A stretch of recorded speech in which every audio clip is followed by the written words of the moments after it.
And this is a face shield here.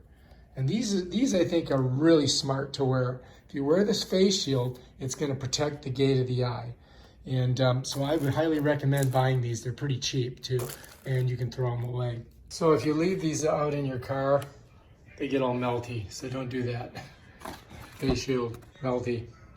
All right, I'm going to keep this mask on. I want to show you how to use a face shield. These, as you can see, it says face shield on it. And I think that if you're going to go out to the store, this is the good way to do it. Because now you protected the gate of the eye, right? It's got a splash area here, and you got your mask on. I mean, you can't get more protected than this. So I strongly recommend rolling with one of these bad boys. And you can get these on Amazon. I think they're 5 for $20, something like that.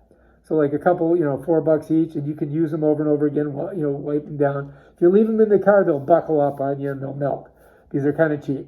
So don't do that. So yeah, here you go. that ain't happening, right? So these are great. Get this and you got double protection. Smart move.